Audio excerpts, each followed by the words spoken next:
Добрый день, меня зовут Алина Досанова. Я по специальности эколог и курирую различные экологические проекты по Казахстану. Как стать экологом?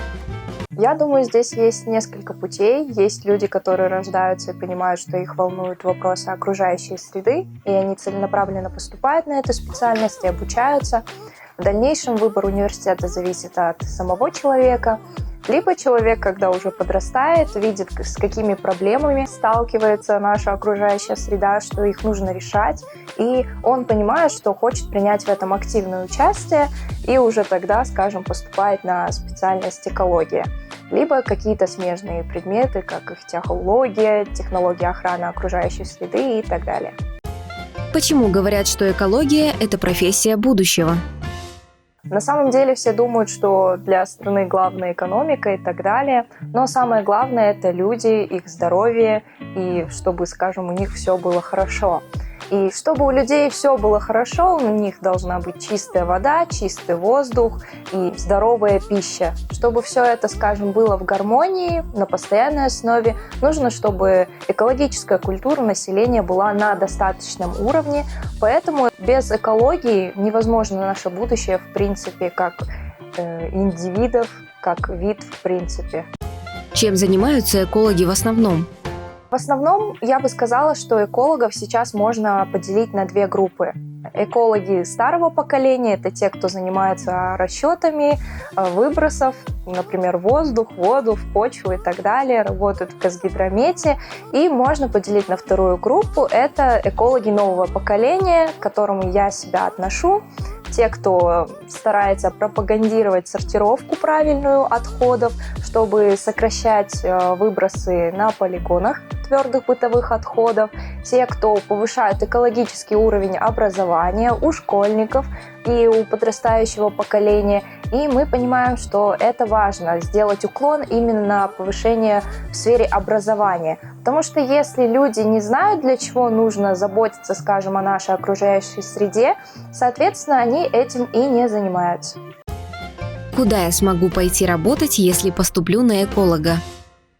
На самом деле сейчас много очень существует направлений, куда может человек устроиться. Это может быть сектор и связан с образованием, в котором я работаю. Это может быть сектор работы в какой-нибудь государственной или частной компании, которые будут заниматься расчетом. Также есть компании, занимающиеся экологическим консалтингом, куда может также и маркетинг, эко-маркетинг относиться. То есть существует очень много направлений, как в любой из сфер. Человек тоже должен определиться то, что ему в этой сфере интересует, найти свою узкую нишу и развиваться в ней.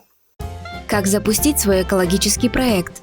Чтобы запустить свой проект, нужно иметь большое желание помочь и изменить наш мир окружающий к лучшему.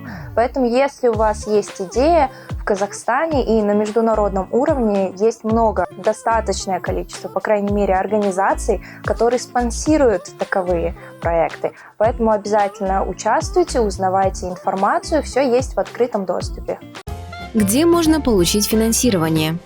Финансирование предоставляется от государственных организаций и от различных международных фондов, в которых может принять участие любой желающий, подать заявку и после этого реализовать свой проект в реальной жизни.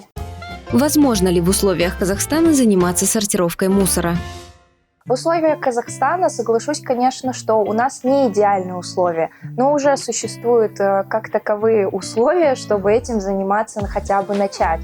Каждый у себя дома может поставить коробки или разные пакеты и рассортировывать, скажем, различные тары, упаковки по маркировкам, и затем это сдавать в пункты приема, которые можно посмотреть в Google картах, в 2GIS, в 2GIS, где кому удобнее. Либо можно, в зависимости от вашего города, приносить специальные контейнеры, которые стоят на улице, сетчатые, или контейнеры для непосредственно мусора. И уже на мусоросортировочных заводах будут это рассортировывать, перерабатывать и так далее. Поэтому условия уже есть, и нужно уже сейчас учиться это делать, потому что это действительно важно для нашей страны. Что бы вы пожелали казахстанцам?